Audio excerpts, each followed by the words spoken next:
Hello, my name is Mordred Viking, and I'd like to welcome you to this dev diary on armies, sectors, messages, and more. This has been written by Ofe and KC, but I will be the one reading it, so just imagine that this is in their voices. Before we get started though, I would just like to announce that the 3.8 Gemini co-op open beta that we talked about last week is now open. So be sure to check out the description below for links to those feedback threads. We'll be collecting feedback and out-of-sync errors until the end of April. However, this week we'll be exploring some of the improvements that are not in the co-op open beta, but are planned for the full 3.8 release. So let's start with Ofe. Hello again, it's me, Ofe. Today I will share some information about what I've been working on since my previous dev diary about AI. Today I have 7 smaller side projects to present that will be coming with the 3.8 free patch. The Army Builder, Rally Troops, Ground Combat and Bombardment tweaks, Science Ship Automation, Capital World Designations, Fleet Manager improvements, and a sector editor. First, I have 3 changes related to ground combat and orbital bombardment, seeing how the community is split between a ground combat rework or just removing it completely. I opted instead to make everyone disappointed and give you what nobody asked for: quality of life and a slight rebalance. First up is the Army Builder. This is a tool designed to make it much easier to build and gather assault armies for an upcoming war.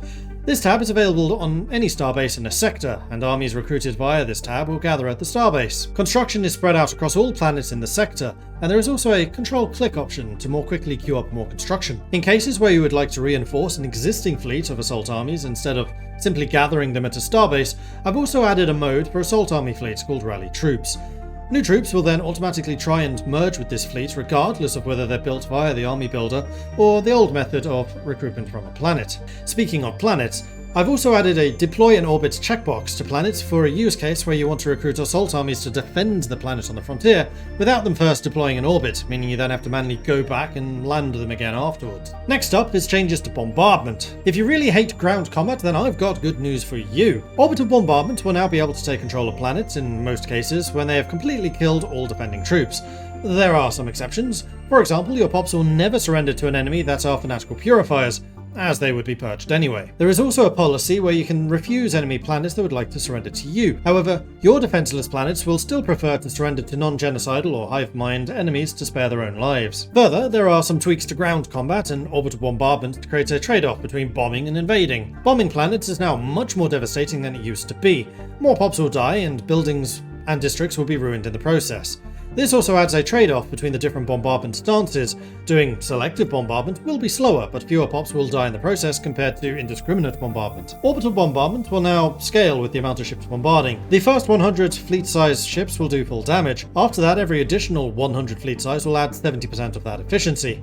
For example, 300 fleet capacity worth of ships will deal 100% plus 70% plus 49%, equaling a 219 total worth of bombardment damage.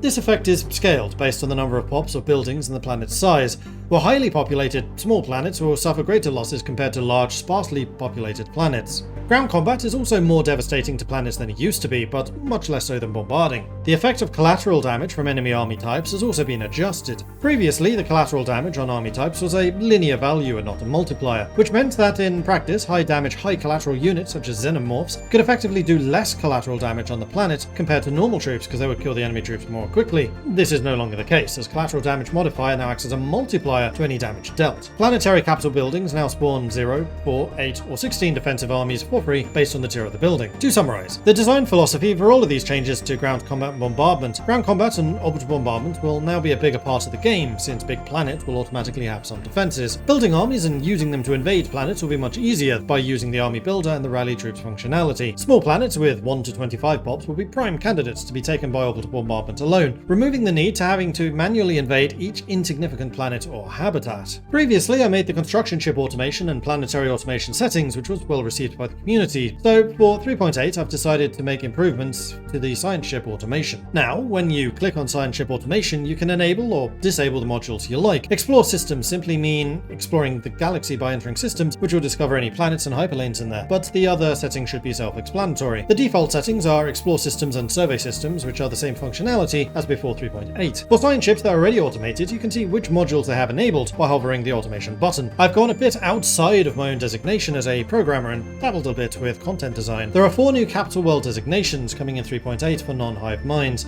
They are Forge Capital, Factory Capital, Trade Capital, and Capital Extraction World.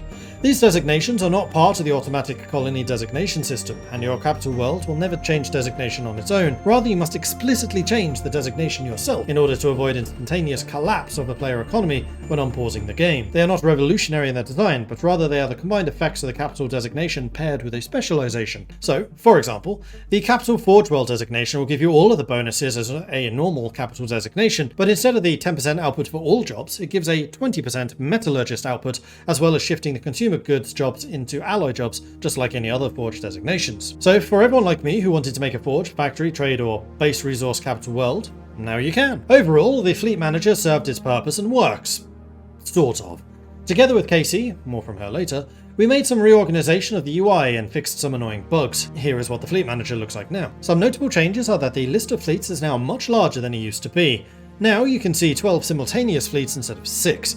There is a new button to copy a fleet template, and you can now more easily delete fleet templates by using the delete and enter keys, and doing so will no longer select the first fleet in the list and scroll the scroll bar to the top. The ship designer and the fleet managers have also been merged into one item on the sidebar and are accessible via tabs as easily as to switch between them. We've also added this new button, which originally was designed and implemented for the AI, but then I figured it'd be useful for players too. Since the release of the Overlord expansion, the ability to edit sectors was sorely missed, so better late than ever, I've made a tool which allows the player to freely move systems between adjacent sectors as long as they're in range of the sector capital. The sector editor tool can be accessed either via the planet view or the planet and sector view. Opening the sector editor will enter into the sector edit map mode. Here you can edit the sector either via the galaxy map icons or using the UI on the left. While in the sector editor mode, you can easily switch between editing different sectors by clicking on the icons in the galaxy map. This comes with a few adjustments to requirements for creating sectors. For example, it's no longer possible to create a sector that is too close to an existing sector capital, even if the systems that are in between are unclaimed, meaning that it's no longer possible to release one of your guaranteed habitable worlds as a vassal. Further,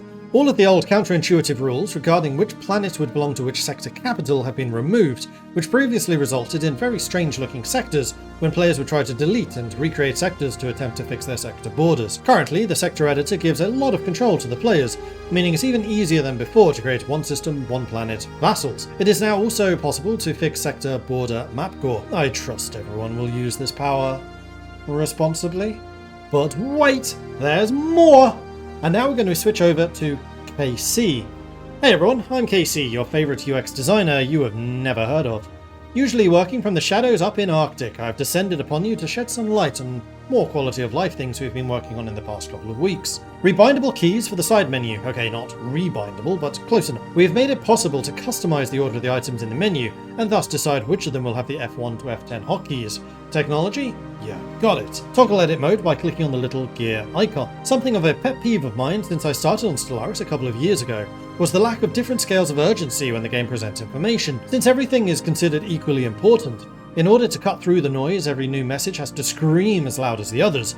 Or louder. This has led to a barrage of pop-ups and notifications that we all love and love to hate. So what we decided to do to fix this, of course, is make even more notifications. Or rather, make a new system to add different notifications. Allow you to disable notifications. Yes, message settings is coming to Stellaris. The new notifications are called toast notifications. Cue bread-related puns. Because of how they pop up and disappear automatically, like bread in a toaster. This system will be used to communicate things that are low priority, things you don't need to act on but might want to know about, and feedback on things you've done. Ding! Leader ready. My hope is that we can convert old messages to use this system while it makes sense to do so. System surveyed, build complete, etc. As well as allow for customization on how different messages should be presented. Pick your poison, or just turn it off completely. Message settings can be accessed directly from the notification toast you no longer wish to see, by control-clicking on it, or from the game menu under settings and then messages. But wait! There's more! No, really, there's actually more. But since this was chunky enough, I guess we'll be back later. Stay tuned. We've got a lot left to go through before the Gemini release, so I'll see you next Tuesday for our next Dev Diary. Thanks everyone for watching, hope you have enjoyed this video. If you have, be sure to hit that like button and don't forget to subscribe here for more official Stellaris news and content and updates and gameplay and stuff. See you next time. Bye bye.